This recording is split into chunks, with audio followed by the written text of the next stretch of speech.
Muy buenas noches. A continuación les voy a explicar cómo funcionan los circuitos en series. Para empezar, un circuito en serie es un circuito en donde la energía eléctrica transita a través de un camino, solamente dispone de uno. Eh,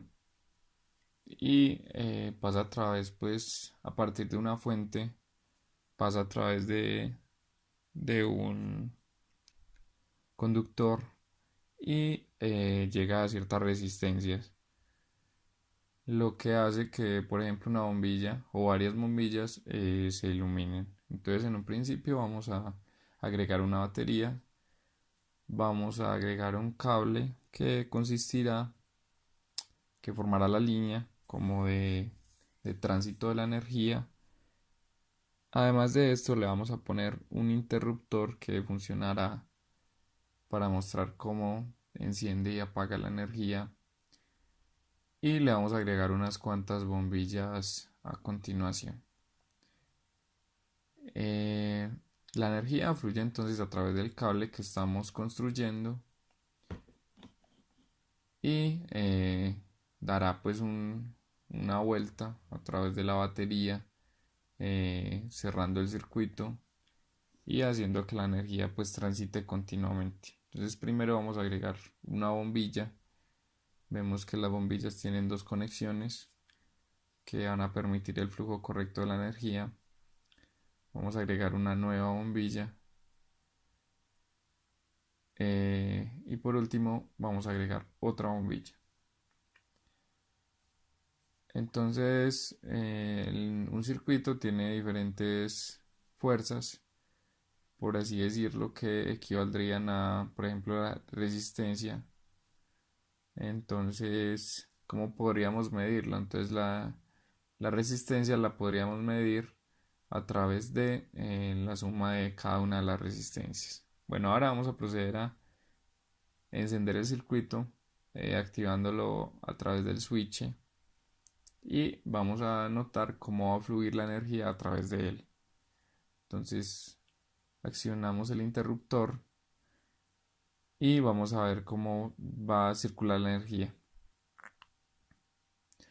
Entonces al momento de accionarlo podemos notar cómo la energía transita en forma continua a través del circuito. Entonces esto va a hacer que la energía transite a través de cada una de las bombillas y continúe hacia la bombilla siguiente. Podemos ver que a la batería el laboratorio nos permite aumentar su energía, su voltaje, para aumentar la velocidad y poder de la velocidad de la electricidad pues que corre por el sistema, y además aumentar la intensidad de las bombillas. Vemos que al aumentar aumenta el poder de iluminación de cada una de las bombillas. También a considerar, hay un límite donde el bombillo no resiste más el voltaje de la batería, y eso se puede regular pues también modificándolo. Entonces podemos ver que podemos subir un poco más la resistencia de la bombilla, y esto nos va a permitir que al aumentar la energía la intensidad puede aumentar. Entonces podemos ver cómo funciona un circuito en serie, que es algo muy simple. Un ejemplo muy cotidiano son las luces de los árboles navideños, que sabemos que funcionan en línea, arrancando y llegando a una misma fuente, que sería un toma. Una de las desventajas de los circuitos es que al momento de romperse, como vimos que se separaron en alguna de sus partes, ya sea en una de sus resistencias o en su cable, el sistema automáticamente deja de funcionar. Como podemos ver, eh, el sistema, al separarse en una de sus puntas, entonces dejó de funcionar automáticamente. Entonces es lo que pasa con estas luces navideñas, que de pronto cuando falla un bombillo tenemos que buscar uno por uno a ver cuál es el que falla. al momento de juntarlos podemos ver que el circuito vuelve a su parte normal. Bueno, el laboratorio que sigue a continuación eh, me habla acerca de las fuerzas que se ejercen en un campo magnético de una partícula en movimiento. Entonces, ¿en qué consiste esto? Esto me quiere decir que alrededor de un campo electromagnético podemos ver aquí que tenemos un imán y este imán nos ejerce varias fuerzas a través de las partículas que hay a su alrededor, que son atraídas o desviadas por él. Entonces podemos ver cómo el imán se mueve a razón de, eh, de la carga que tiene en cada una de sus puntas. Entonces podemos ver que hacia el lado derecho las partículas, los polos opuestos, son atraídos por el lado rojo y por el contrario, en el lado izquierdo, las partículas rojas son atraídas por el lado blanco. Listo. Ahora, entonces tendremos aquí una especie de sistema donde el bombillo encenderá gracias a las fuerzas electromagnéticas. Entonces, ¿cómo van a afectar estas fuerzas al bombillo? Entonces, lo que vamos a hacer es hacer una interacción entre uno de los polos y el otro para que el bombillo se ilumine. Esto funciona de la siguiente manera. Voy a desplazar el bombillo a través del imán y esto va a hacer que las partículas que se encuentran en este cable se muevan y produzcan la electricidad necesaria para prender el bombillo. Entonces podemos ver que si lo muevo a una velocidad un poco más rápida, el bombillo va a generar una intensidad o una energía mayor. Entonces así podemos ver cómo la energía aumenta a medida que los, la carga eléctrica que se desplaza a través del cable se mueve gracias a la interacción con los dos polos del imán.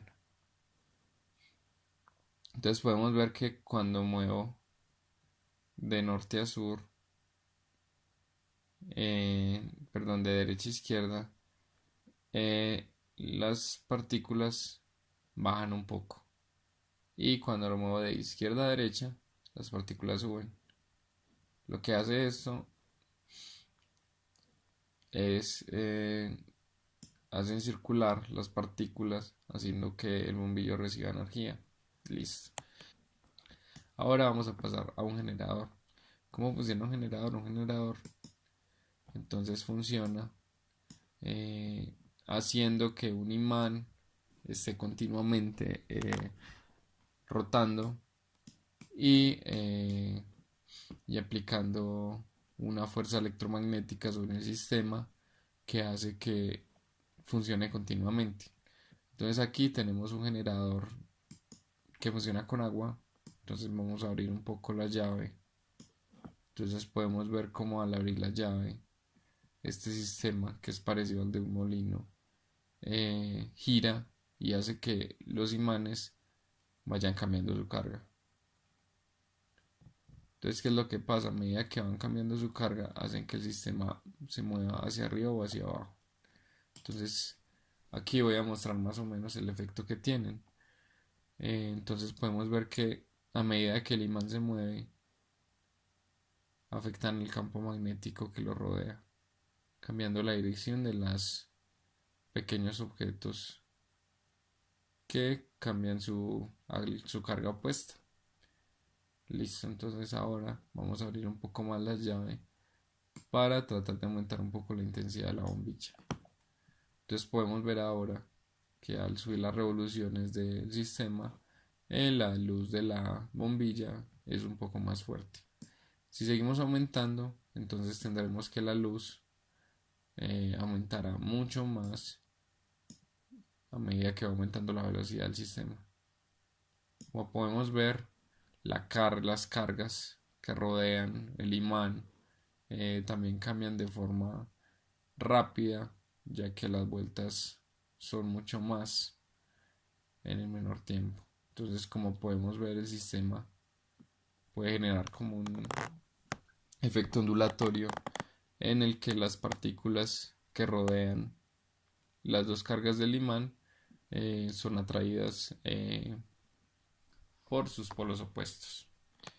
Si aumentamos más la velocidad a unas 77 revoluciones por minuto, entonces podemos ver que la intensidad de la luz es mucho mayor a la que teníamos inicialmente y que el movimiento de las partículas que componen el sistema es mucho mayor. Aumentando la velocidad máxima, que son 100 revoluciones por minuto, entonces podemos ver que hay un continuo movimiento que produce que la luz se expulse con una mayor intensidad. Bueno, utilizamos para las dos simulaciones un simulador llamado PET de la Universidad de Colorado, que nos pareció muy útil debido a que posee las herramientas necesarias y un amplio catálogo de laboratorios que nos pudieron servir para hacer la tarea indicada. De forma básica, los laboratorios entonces consisten en varias listas dependiendo del área en que se quiere buscar interés, y te trae diferentes experimentos que son muy apropiados para hacer las tareas indicadas. Entonces podemos ver cómo hay de diferentes temas, por ejemplo fisión, nuclear, frecuencias, fuerzas, y todos funcionan a través de la plataforma de Java o Adobe Flash Player en su caso. Un agradecimiento muy especial al profesor Wilder y un saludo para él. Muchas gracias.